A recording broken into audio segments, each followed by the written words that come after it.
Hi there, and welcome to the third video of the University of Amsterdam test system for this current tender for the PhD management opportunity. And this one is supervisor view. As I've mentioned in the previous two videos, because there's the overview and PhD student view videos before this, I'd recommend that supervisor or admins should actually watch the overview video and the PhD student view video before actually looking at the two subsequent videos, of which this is number 3.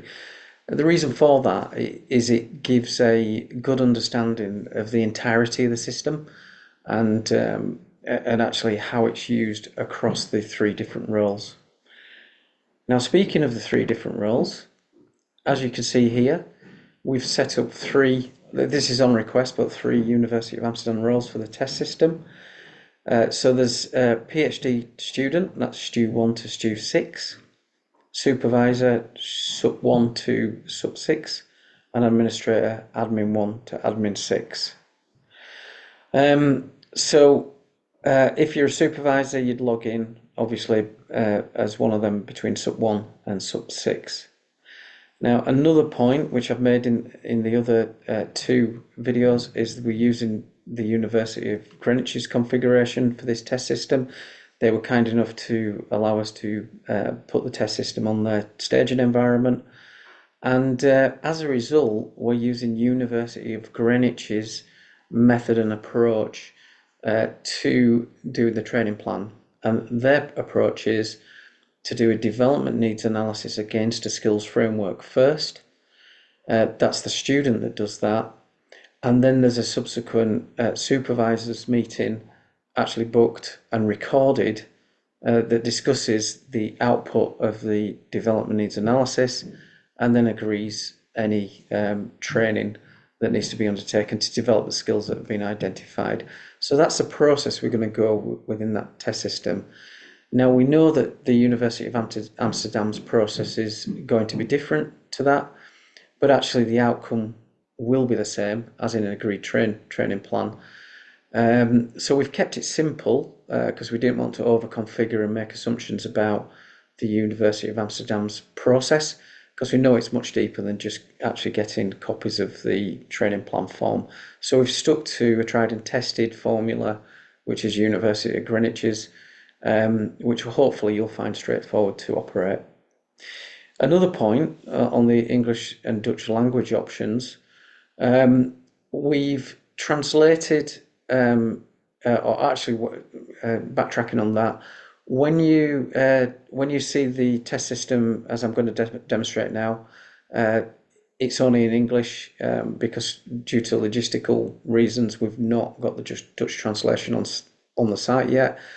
But when you actually use the test system, you'll see that there are 2 country flags, and you can toggle between the 2 languages. Now, for the Dutch option, we've translated most of it, but there's some areas that are technically out of scope that are actually very voluminous in terms of the need to translate, such as the skills framework, and also say the course administration area or the user administration area. So we've actually not translated them because they are technically out of scope for the test, but we've left that capability in so you can see, the potential power of the system. And if you've looked at the overview video, you'll actually know that 1%, it's less than 1% of the system is in the test system. SkillsForge's system is vaster than actually the test system that you're using. So yeah, the point to make there is that we've done some translation, and you can toggle between those language options. But we work with clients not just to get the configuration right, but also to consult to get the translation right before we put the system live. So anyway, without further ado, and just to emphasize, which I did at the start of this particular screen, we'd recommend that you watch all of the videos, all 4 videos, before you start using the test system, because it will give you the right context, etc. But again, without further ado, let's move on and go into the test system. So here, I'm going to sign in as Supervisor 1. And as I mentioned, by the way, before I sign in, we've initially configured it to our view of what potential configuration for the University of Amsterdam site would be. We haven't been given any guidelines with Nintendo, so we've just picked up, say, the branding, etc., and then applied it to the University of Greenwich's framework in this case. But we can configure, within boundaries, we can configure the site to individual universities' look and feel requirements. So if we sign in, you will see here that there are the menu options of Home, Student Development, Supervisory Meetings, Timeline, and Help.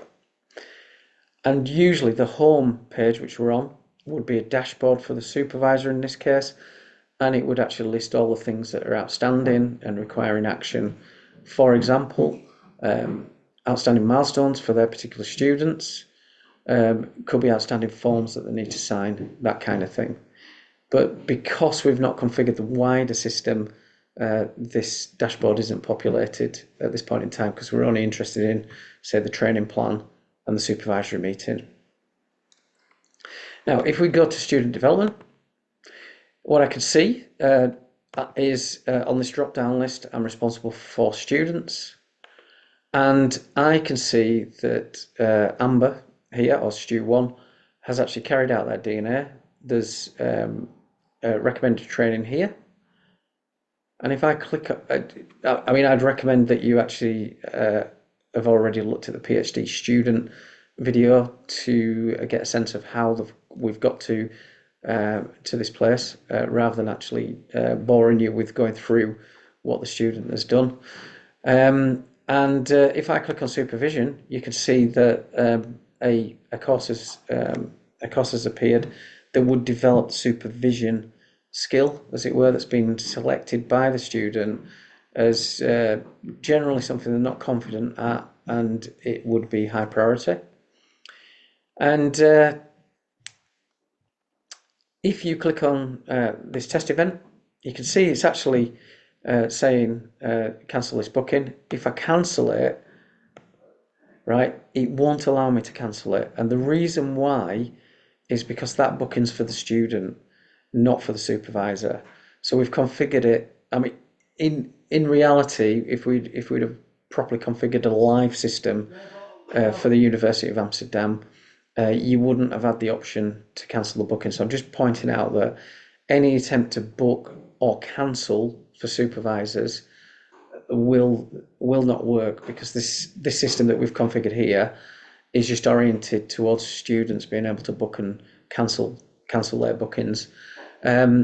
We can enable supervisors to actually book on courses that are supervisor related, but we haven't done that within the system, although one of your admins may choose to do that in their view at some point.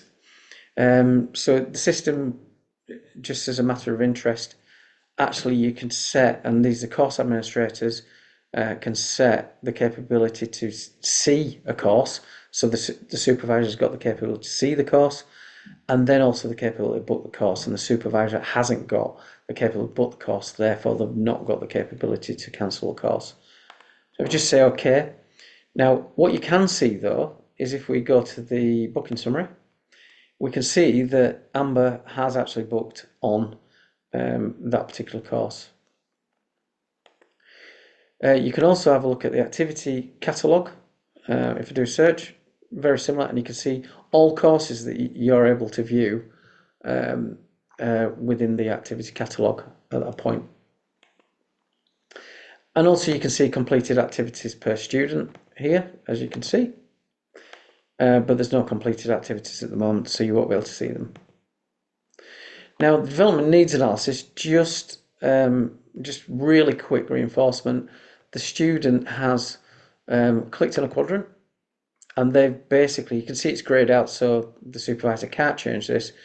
But actually, that is the way that, say, the student has scored the skills within this particular framework. So their confidence and priority against a particular framework.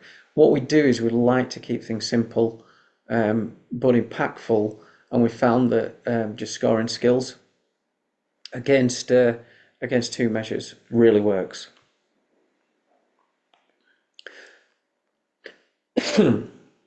So once you've actually viewed the development needs analysis, then it would be time to move on to the supervisory meeting. And as you can see,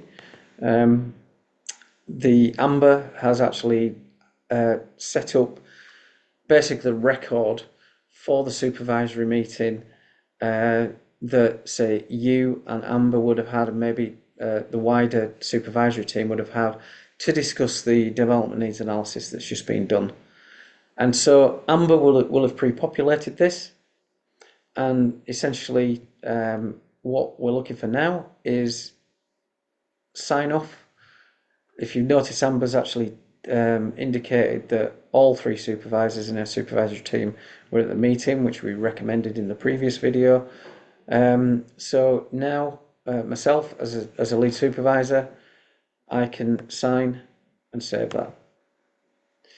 And you can see now that if I go back, it's grayed out, it's confirmed that I signed, and I'm not able to modify that anymore. If it requires modification, then what we normally recommend is that a new supervisory meeting record is created. So there's a full audit trail of basically that record that everybody agrees. So that's supervisory meetings. The timeline, as I mentioned in the previous video, it requires configuration. But what you'd see if there's a wider system, which we've covered in the overview video, if the wider system was configured, such as degree management and progression, what you'd see there, what you'd be able to see as a supervisor, is the timeline of every single one of your students you're responsible for, and where they are on that timeline. What milestones have they completed, what are overdue, etc., and what milestones and deadlines are upcoming, so you can get a sense of where students are within their journey at the university. And then finally, a help page, which is normally populated with commonly asked questions and answers, but again, we've not populated that because there was no requirement for the test, and also we'd work with you collaboratively to make sure that those questions and answers represent your university. So I hope that covers what supervisors can do. Thank you very much for listening.